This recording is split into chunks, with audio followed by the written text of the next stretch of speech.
कार्तिक माह में कर रहे हैं तुलसी पूजा, तो बस रखें इन बातों का खास ध्यान, साल भर जमकर बरसेगा अकूत पैसा। कार्तिक मास तुलसी पूजा। कार्तिक महीने को बहुत पवित्र माना जाता है। इस दौरान भगवान विष्णु की पूजा अर्चना करने से शुभ फल की प्राप्ति होती है। इसके अलावा इस महीने में तुलसी की पूजा का भी बहुत महत्व है। तुलसी पूजा का महात्वा। कार्तिक मास में तुलसी की पूजा का बहुत महत्व माना जाता है। कहते हैं कि तुलसी पूजा करने से पुण्य की प्राप्ति होती है।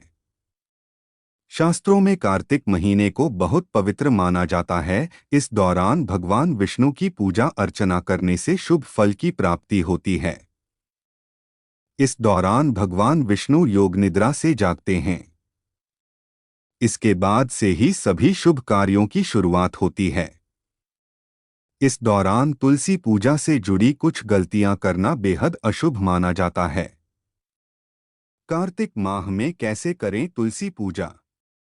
कार्तिक मास में दीपदान का भी बहुत महत्व है। कहते हैं इस दौरान मां लक्ष्मी भ्रमण पर निकलती है और अपने भक्तों को धन संपत्ति प्रदान करती हैं। दरअसल तुलसी को मां लक्ष्मी का रूप माना जाता है।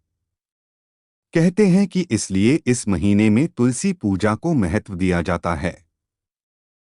कार्तिक मास में तुलसी का पौधा लगाना भी शुभ माना जाता है। हालांकि किसी भी गुरुवार के दिन भी तुलसी लगाना भी शुभ होता है। कार्तिक मास में तुलसी की पूजा और तुलसी विवाह भी किया जाता है, जिससे हर मनोकामना पूरी होती है।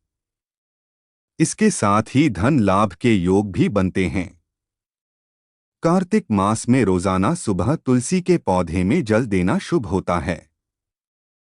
इसके साथ ही शाम को दीपक जलाने से घर में सुख समृद्धि बनी रहती है। कार्तिक मास में तुलसी की पूजा ब्रह्म मुहूर्त में करना शुभ होता है। इसके साथ ही हर मंगलवार को पौधे में जल अर्पित करने से धन प्राप्ति के योग बनते हैं। तुलसी पूजा के दौरान कुछ सावधानियां रखना जरूरी है। कार्तिक मास में भगवान विष्णु की पूजा में तुलसी के पत्ते जरूर अर्पित करने चाहिए। कार्तिक मास में तुलसी के पत्तों को सुबह ही तोड़ना चाहिए। किसी और समय में तुलसी के पत्ते तोड़ना अशुभ माना जाता है, जिससे घर की सुख शांति भंग हो जाती है। ज्योतिष शास्त्र के अनुसार कार्तिक मास में सुबह स्नान के बाद तुलसी के पौधे में जल अर्पित करना चाहिए। ऐसा करने से घर में सुख समृद्धि बनी रहती है। इसके साथ ही रविवार के दिन तुलसी के पौधे में जल अर्पित नहीं करना चाहिए।